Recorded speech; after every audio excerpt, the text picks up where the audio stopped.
So guys exams नजदीक आ गए हैं और कम से कम समय में जो बेस्ट तरीका है पढ़ाई करने का वो ये है, अब जो भी आता है उस पे लगातार प्रीवियस ईयर क्वेश्चंस लगा के प्रैक्टिस करते जाओ।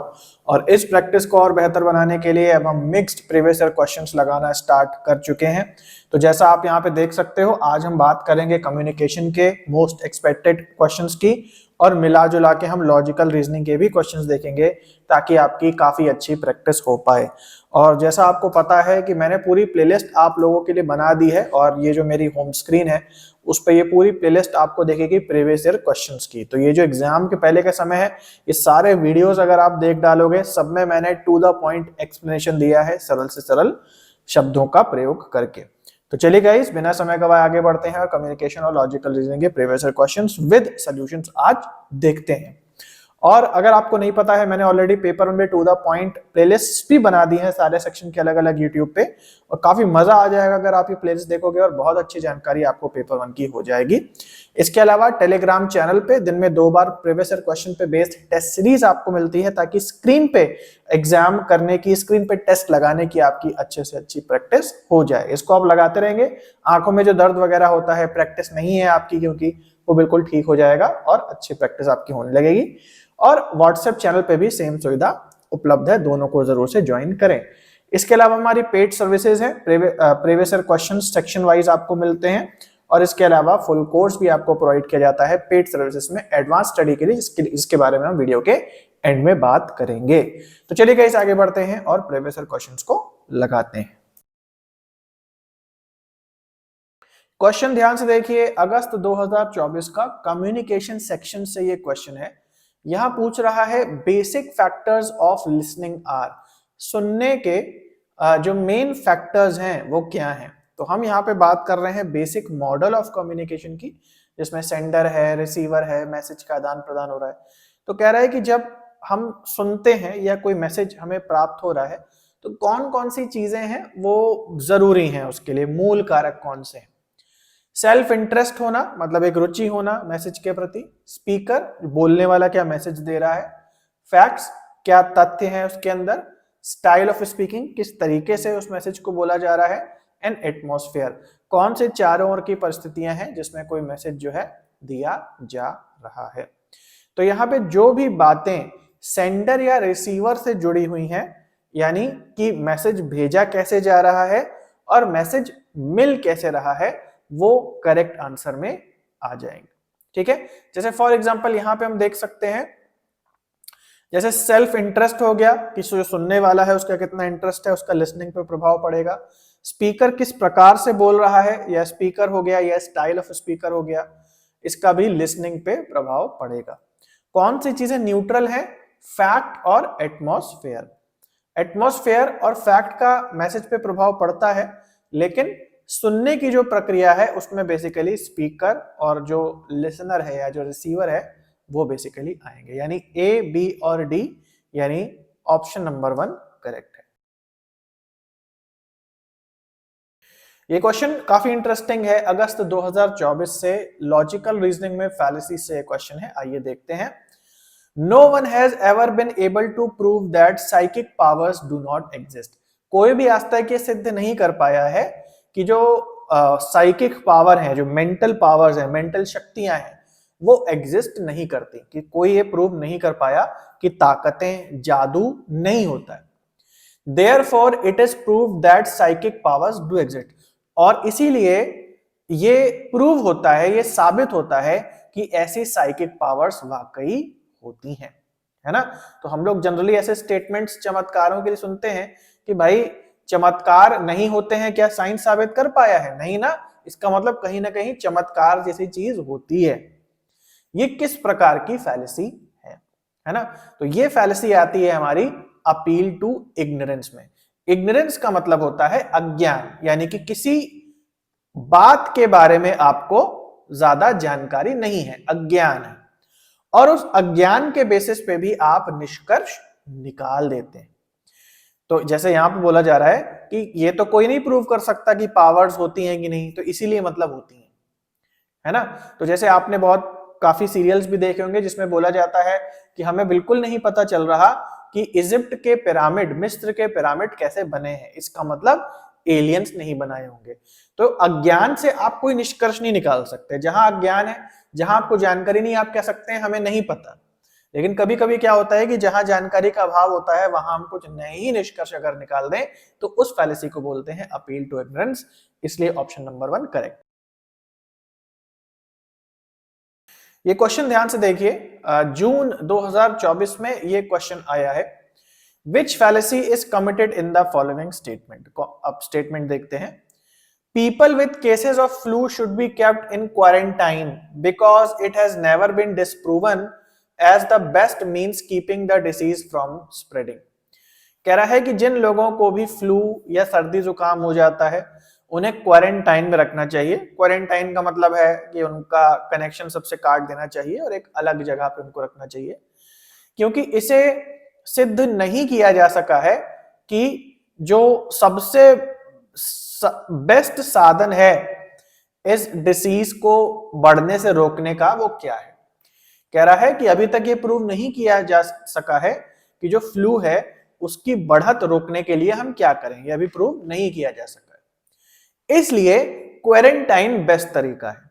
अब आप अगेन पैटर्न देख रहे हो कि जब भी हमें अज्ञान है, इग्नोरेंस है, कोई बात हमें ज्ञात नहीं है, तो उस जगह पे हम कोई नया कंक्लूजन नहीं निकाल सकते। हम कह सकते हैं हमें नहीं पता क्योंकि प्रूव नहीं किया गया।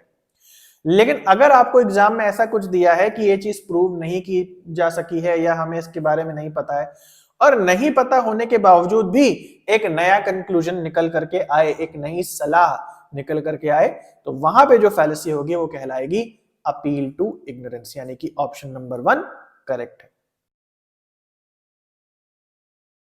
ये क्वेश्चन अगस्त 2024 से कम्युनिकेशन सेक्शन से लिया गया है। यहां कह रहा है 3 major actions in the process of communication are. Communication की प्रक्रिया में 3 पॉइंट्स कौन से आते हैं, है ना। Major actions in the process of communication, 3 major point कौन से आते हैं कम्युनिकेशन की प्रक्रिया में। Receiving, sending, reviewing, interpreting and analysing. तो ये अच्छी बात है कि इन्होंने क्वेश्चन में ही दे दिया है कि 3 ही पॉइंट आपको पिक करने हैं। अगर नहीं भी दिया होता तो आपको बेसिक मॉडल्स मैंने पढ़ाए हुए हैं, जो जो टर्म मैंने समझाए हैं आपको वो टर्म पिक करने हैं, जो टर्म्स उसके बाहर के हैं वो आपको हटा देने हैं। तो रिसीविंग होती है मैसेज की, रिसीवर जो होता है मैसेज रिसीव करता है, सेंडर मैसेज को सेंड करता है। इसके बाद जो रिसीवर होता है जब मैसेज रिसीव करता है तो उसे इंटरप्रेट करता है, यानी समझने की कोशिश करता है। तो ये टर्म 3 सुने हुए हैं, बेसिक मॉडल में आते हैं। रिव्यूइंग जैसा कोई टर्म बेसिक मॉडल में नहीं आता, और एनालाइजिंग भी बेसिक मॉडल ऑफ कम्युनिकेशन में नहीं आता। इसका मतलब ए, बी और डी, यानी थर्ड ऑप्शन करेक्ट है।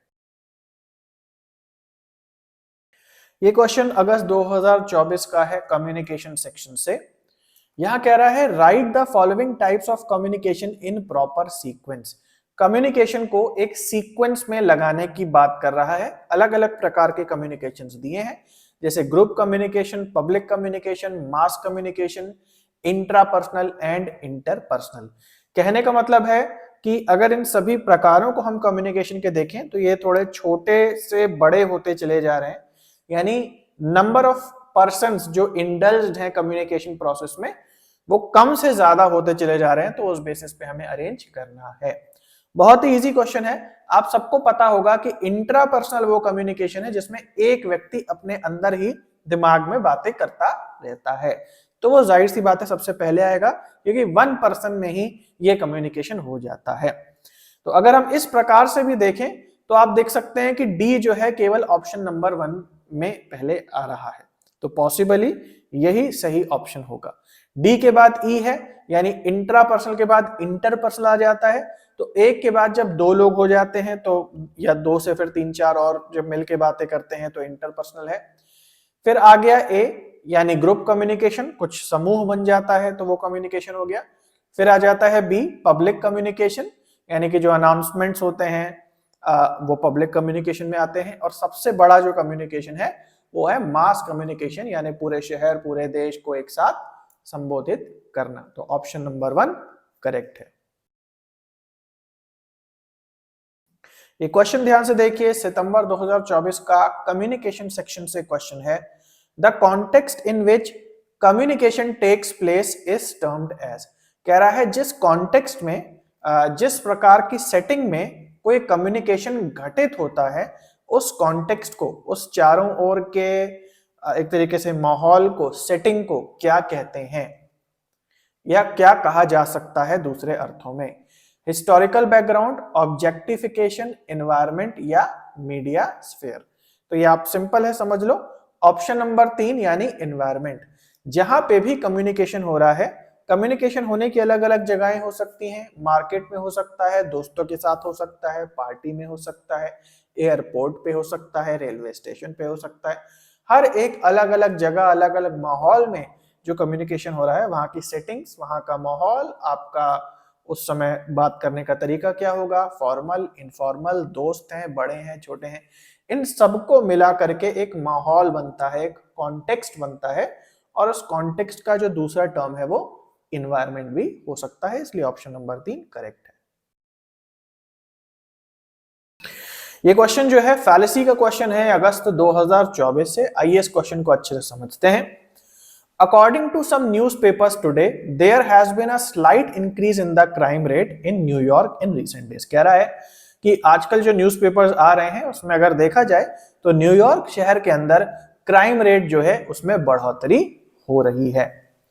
New Yorkers are nothing more than bunch of criminals. इसलिए ये जो न्यूयॉर्कर्स हैं ये कुछ और नहीं, ये सब क्रिमिनल्स हैं।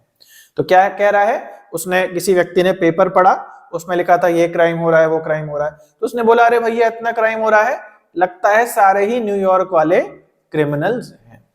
कौन से प्रकार की फैलेसी है? देखो भाई, जब भी कुछ डेटा के आधार पे हम सबके लिए निष्कर्ष निकाल दें, कोई एक दो बात, एक दो इंसिडेंट से हम सभी को बोल दें कि ये सभी व्यक्ति ऐसे हैं, तो इसको हम बोलते हैं हेस्टी जनरलाइजेशन। जैसे मान लीजिए आपने किसी यंगस्टर को तेज बाइक चलाते हुए देखा और आपने बोला अरे आजकल के यंगस्टर्स तो ऐसे ही हैं। आपने अक्सर बूढ़े लोगों को ऐसा बोलता हुआ सुना होगा कि कोई, उन्होंने न्यूज देखी कि कोई यंगस्टर है, उसने कोई गलत काम किया, तो वो तुरंत बोलना चालू हो जाएंगे अरे आजकल के लोग तो ऐसे ही होते हैं। तो वो क्या कर रहे हैं, एक दो के बेसिस पे सबको वैसा डिक्लेयर कर दे रहे हैं। इसको हम कहते हैं हेस्टी जनरलाइजेशन। जनरलाइजेशन का मतलब आपको पता होगा, रिसर्च एप्टीट्यूड में शब्द बहुत आता है। जनरलाइजेशन का मतलब है कि जब कोई पैटर्न बार बार रिपीट होता है किसी एक्सपेरिमेंट में, तो उसके बेसिस पे एक जनरल स्टेटमेंट या एक फार्मूला निकाला जा सकता है। इसी फार्मूले को हम जनरलाइजेशन बोलते हैं। तो हेस्टी जनरलाइजेशन का मतलब क्या हुआ, जब आप ये जनरलाइजेशन, ये सार्वभौमिक नियम निकालने में कुछ ज्यादा जल्दबाजी कर रहे हैं। आपने पूरा परीक्षण नहीं करा, सबको नहीं देखा, एक दो के बारे में ही जानकारी मिलने पे आप क्या कर रहे हैं, एक जनरल स्टेटमेंट पास कर दे रहे हैं, और वो आप हेस्ट में कर रहे हैं, बहुत जल्दबाजी में, बिना बहुत ज्यादा सोचे समझे और परीक्षण किए हुए कर रहे हैं। इसको हम कहते हैं हेस्टी जनरलाइजेशन। इसलिए ऑप्शन नंबर 3 करेक्ट है। सो गाइस, ये क्वेश्चन देखते हैं, सितंबर 2024 का क्वेश्चन है कम्युनिकेशन सेक्शन से। यहां कह रहा है what do people basically want to extract from the communicated message. जो मैसेज कम्युनिकेट किया जाता है उस मैसेज में से लोग क्या निकालते हैं। मतलब मैसेज एक कह लो कि अपर शेल है, उसके अंदर जो मुद्दे की बात होती है जिसे निकाल के समझा जाता है वो क्या कहलाती है। कंपल्जन, मीनिंग, सिनर्जी या बिहेवियरल पैटर्न। क्या निकालते हैं, क्या एक्सट्रैक्ट किया जाता है मैसेज में जिसमें एक्चुअली संदेश छुपा होता है। तो सही जवाब है मीनिंग। मीनिंग ही मेन है। स्पीकर जो होता है मीनिंग को मैसेज में कन्वर्ट करके सेंडर को भेजता है, और रिसीवर को भेजता है, और जब रिसीवर को वो मैसेज मिलता है तो उसमें से वापस वो मीनिंग को एक्सट्रैक्ट कर लेता है। इसलिए सेकंड ऑप्शन करेक्ट है। ये क्वेश्चन ध्यान से देखिए, सितंबर 2024 का क्वेश्चन है लॉजिकल रीजनिंग फैलेसी से। आइए इस फैलेसी को समझते हैं। यहां कह रहा है आइडेंटिफाई द फैलेसी, जो कि दी हुई है नीचे। यहां फैलेसी है people who lack arrogance are intelligent because intelligent people do not have arrogance. वो लोग जिनमें एरोगेंस नहीं होता, या वो लोग जिनमें घमंड या अहंकार नहीं होता, वो बुद्धिमान होते हैं, क्योंकि बुद्धिमान जो लोग होते हैं उनमें अहंकार बिल्कुल नहीं होता, है ना। तो आप देख सकते हैं एक प्रकार का तर्क है, और तर्क में जो बात प्रीमाइस में कही गई है वही बात कंक्लूजन में भी कही गई है। मतलब कुछ नया नहीं निकल करके आ रहा है, बस जो बात पहले बोली गई उसी बात को घुमा करके बाद में बोल दिया गया। इस प्रकार की जो फैलेसी होती है उसको हम कहते हैं बेगिंग द क्वेश्चन, यानी ऑप्शन नंबर 3 करेक्ट है। सो गाइस, उम्मीद करता हूं आप सबको ये वीडियो काफी अच्छा लगा होगा और बहुत अच्छी आपकी प्रैक्टिस हो गई होगी। इसी तरीके से प्रैक्टिस करने के लिए पूरी प्लेलिस्ट जो मैंने लगाई है प्रीवियस ईयर क्वेश्चंस की वो सारी देख डालिए। इस बार के भी क्वेश्चन है, पिछले साल के भी क्वेश्चन है, सेम पैटर्न रहता है, तो आपकी अगले बार के एग्जाम के लिए पूरी तैयारी हो जाएगी ये सारे क्वेश्चंस देख करके।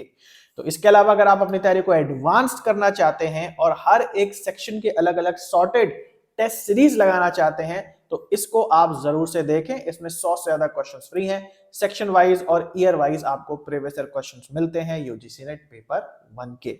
इसके अलावा फुल कोर्स भी बना हुआ है और बिल्कुल सेक्शन वाइज है, टू द पॉइंट तरीके से 1 घंटे की बात 10 मिनट में समझाई गई है, बिना जल्दबाजी किए, केवल सही शब्दों का सिलेक्शन करके, ताकि आपको अच्छे से समझ में आ जाए और आपका समय भी बर्बाद ना हो। इसमें भी 20 से ज्यादा लेक्चर्स फ्री हैं, तो इसका भी डेमो जरूर से देखें। डेमो प्राप्त करने के लिए इस नंबर पे व्हाट्सएप करें या लिंक डिस्क्रिप्शन में दिया हुआ है, और इस नंबर पे आपको कॉल नहीं करनी है, आपको व्हाट्सएप करना है। तो सारे जो ट्यूटोरियल है, कैसे आपको एक्सेस करना है, इंटरफेस कैसे काम करता है, सारी जानकारी आपको प्रोवाइड कर दी जाएगी। तो चलिए गाइस, आज के लिए इतना है, मिलते हैं अगले वीडियो में, तब तक के लिए सभी को बाय और टेक केयर।